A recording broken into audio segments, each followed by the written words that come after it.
Hello Mechwarriors, how is it going? Welcome to your daily dose of Mechwarrior Online.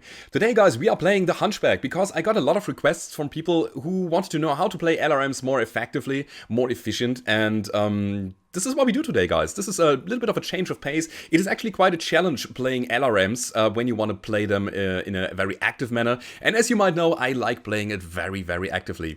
For the reason of the display of LRMs, guys, I'm gonna choose a medium mech today.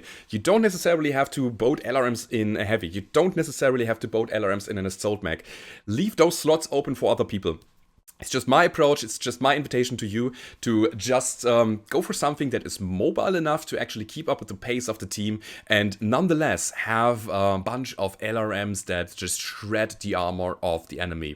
Now my approach is the Hunchback IIC today. We are running, four LRM15 with Artemis. We have an Clan XL Engine 200 with two double heatsinks, so we have the just the least amount of heatsinks in order to make the mech viable. Also, I'm missing a little bit of armor here. So we are running 68 kph. This is basically a slow medium mech or fast heavy mech speed, or faster heavy mech speed. We also have jump jets. We have a light active probe. The light active probe is there for enemy ECM that tries to scramble our sensors to counter that. I don't run tag in this one because I want to be in the pack anyway. I want to be within the team cohesion, and we will have enough locks available. So I think I don't necessarily need a tag. Instead, I'm going for 2-ear medium lasers to have some direct fire. When I see a critical component that is cherry red, I can use my ear medium lasers to actually poke to that spot in order to get that component destroyed. Again, the whole idea of the build is to play it as close as possible to the enemy. I don't want to stay in 1,000 meters range and just click one button. I think that's pretty boring. I think that's actually, for me, it's not fun. And therefore, again, I want to show you today the more active approach in close range. Close range also brings you the benefit of having your missiles travel a short amount of time, which makes it so that the enemy cannot dodge to cover that easily. So again, the closer you are, of course, not in your minimum range, the better it is. We got the jump jets to get some elevation in case we need we need to keep line of sight to the enemy. Also, it is better to shoot from higher ground and let the missiles drop on the enemy than to give the missiles that big arc. And sometimes you are too close to the enemy that your missiles won't arc very high. And when you have that flat arc, that's not that good, because then you will hit a lot of ground, you hit a lot of dirt, and therefore having the jump jets is nice. So again, this is for me well-rounded LRM boat, and it is a medium mech. Keep that in mind. Now, in terms of skills, we go for, of course, all the missile skills that are available. We have the high explosive, we have the missile rack, we have the missile spread, and then afterwards I was going for cooldown as much as possible, because that will help you keeping up the DPS. Also, as I was saying earlier, velocity helps, or being close to the enemy helps, and velocity in that regard as well, because you don't want to have your missiles travel too long towards the enemy. You want to minimize the time that the enemy has to get back to cover when they hear missile incoming, or warning incoming missile. Therefore, velocity as much as possible, as much as I could get down here. And yeah, that's basically the firepower tree. I'm not going for any survivability, I'm not going for any mobility, because again, my part is to stay just behind the firing line and then lob my missiles over the heads of my friends in order to get the damage on. But I was going for maximum cooldown, maximum heat containment here, because we need a little bit, just a little bit of heat management. And since we only run 10 heat sinks here, the heat management overall is, it is okay, it is manageable, but with the skills, you can just tweak, you can squeeze a little bit of heat management out of the build that we have in the first place. Yeah. And then, of course, one big thing here, the target decay nodes, guys. The target decay nodes are so crucial when you're running a lock-on build, because that makes it so that even if you lose line of sight, you will still keep a little bit of lock time that helps getting your missiles to the point, even though you are back in cover, or even though your enemy is out of sight. Therefore, I was going for maximum target decay today. And then we have double cool shot and UAV, and that's the build, everybody. I wish you all a lot of fun in the 2 games that are coming, and if you have that, or if you learned something new today, then don't forget to leave a rating or subscribe to the channel if you haven't already. And now it's time to hit the battlefield.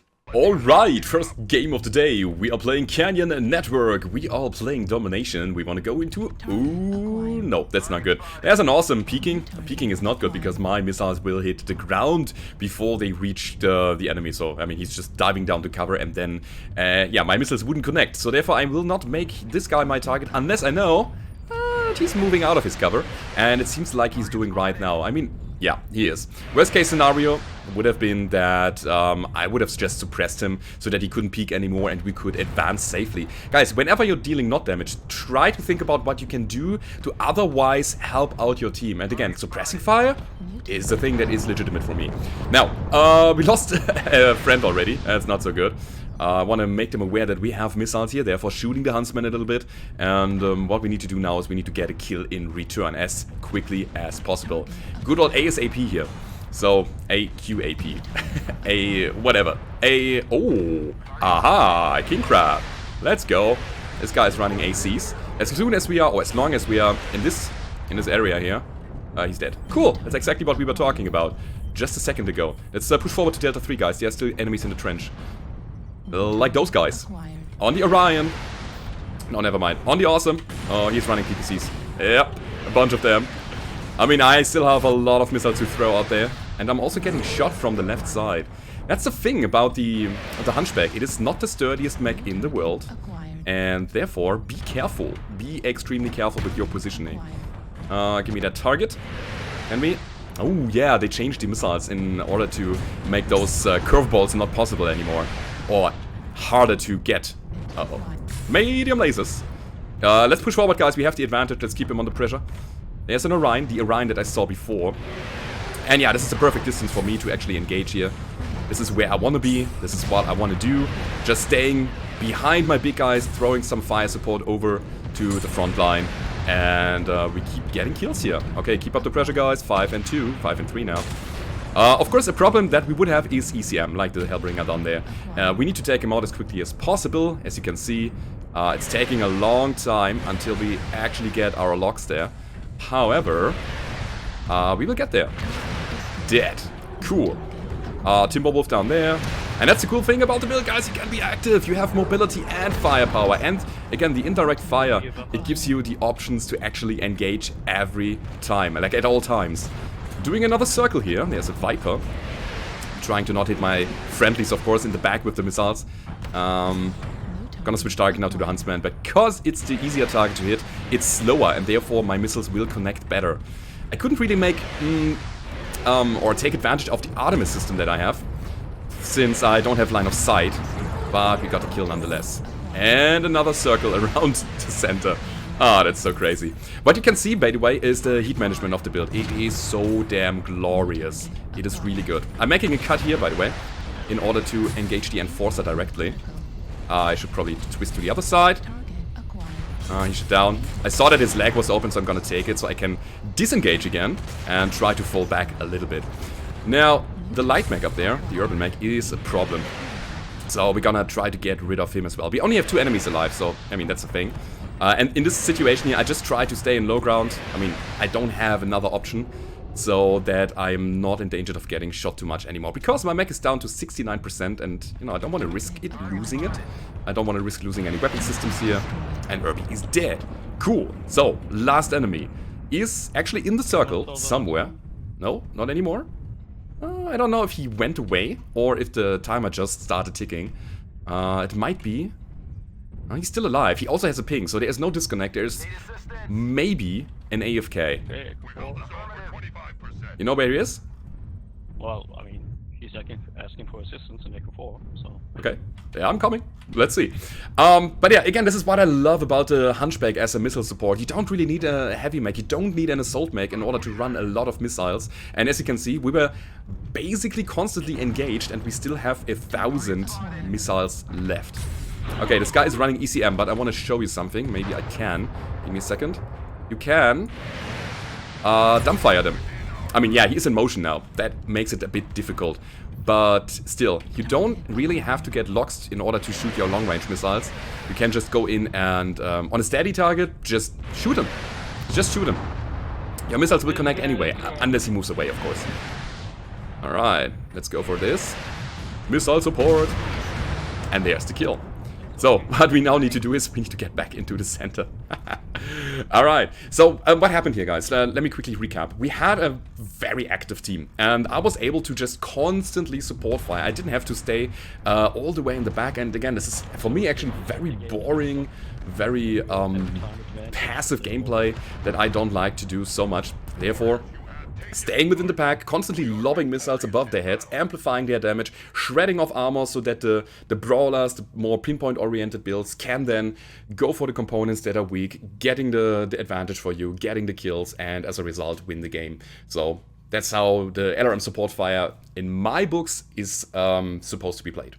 Anyhow, we got 1 killing blow, 11 assists, 683 damage done. We got a bit of team damage here, and that's because some of my missiles, while they were traveling, were hitting people that were standing in front of me. I'm very sorry about that, but again, that's not the point here. We got 2 components destroyed, and that was the first round. Let's go over to the next one and see how this will go down. Alright, the second game of the day. We are playing Conquest on the Canyon Network, and we're gonna go into the Sigma point here, capture it real quick, and then we keep going to the front line, because, yeah, we are actually well suited for the capture. We have long range, guys, keep that in mind, and we can fire indirectly. That means we are actually basically engaged all the time. By the way, it might be that we need to support the Kappa capture there on the right side. It might be that we find some light mechs there, skirmishing with our light mechs, and therefore I'm gonna orientate myself a little bit more to the right, just in case.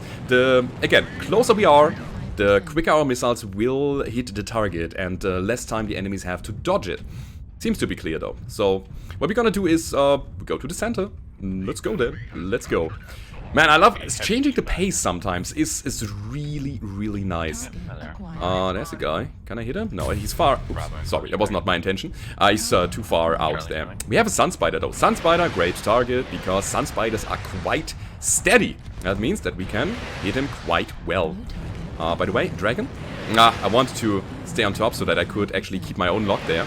For the jump jets.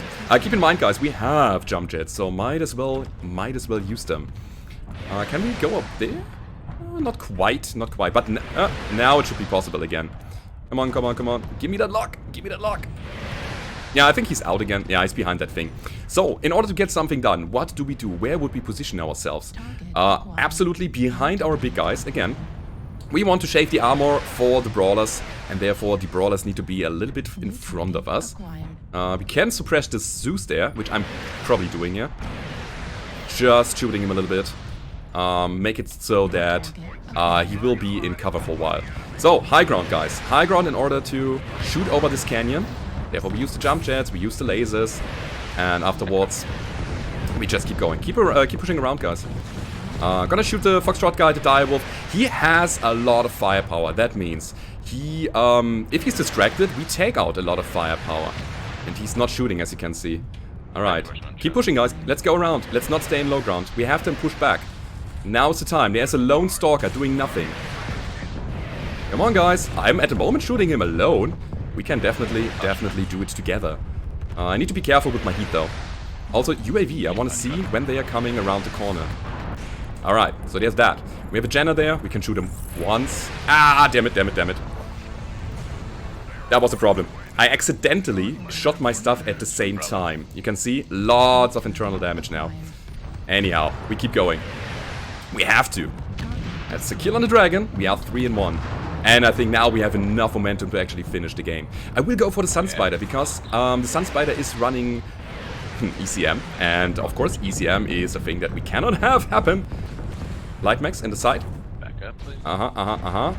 Okay, let's try to get away from them. I cannot log him though.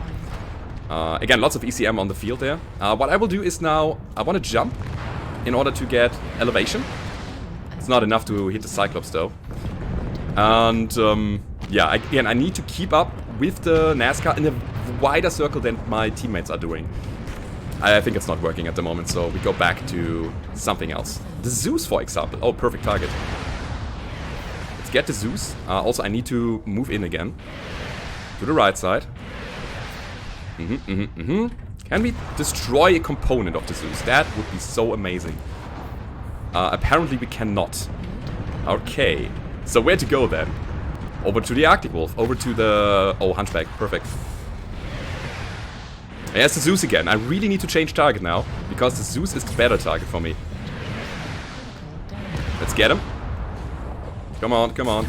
Got it. Cool. There's a light mech behind me. Hello, Jenna. Somebody else needs to take him, because at the moment, I have nothing against him. Now again. Yep. You would probably make another wide circle here, but you know what? I will go for the Hunchback in the outskirts. It feels like the game is not yet decided, and that's the weird thing about it. I wanted to jump up. I missed that opportunity. He might be dead though. Yep, that's the kill. Here's the Jenner again, using medium lasers first, and then the missiles. That might be the kill here. Not quite. Okay, so one enemy alive. At this point I think we gotta go for the caps.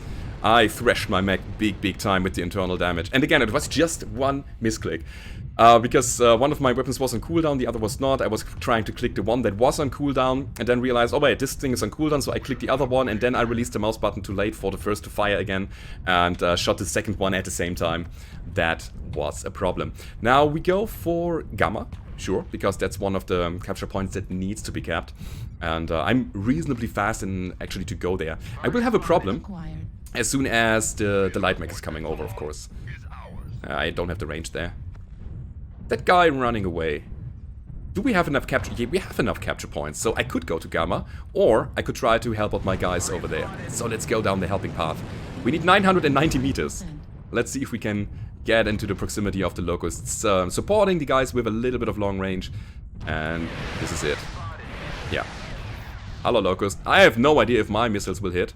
Actually, they do. That's cool. So, yeah, Mr. Locust, you're under heavy distress now. Well, I wanted to say, as long as we keep the logs, we can keep doing that. Good job, team. Again, this is a support build. It is meant to be the one that shreds the armor, that is not the one that necessarily gets the kills. But again, I like this for, you know, having that challenge of positioning within the teammates, and it's actually, for me, it's a lot of fun to play. We got 2 killing blows nonetheless. We had 8 assists, we had 4 kill most damage dealt, 767 damage done, and 6 components destroyed. Guys, that was your daily dose for today. Your takeaway is hopefully to play missiles, especially LRMs, more actively, being within the team, also absorbing some damage, exposing yourself at some time, helping the team out. Don't stay in the outskirts and wait for somebody else to get logs for you. And yeah, if you enjoyed this episode, then don't forget to leave a rating or subscribe to the channel if you haven't already. If you want to support me, you can go down below to the description. There's the link to my Patreon page, or you can become a channel member. The button is just right beneath the video stage, and I hope to see you on the battlefield. Goodbye.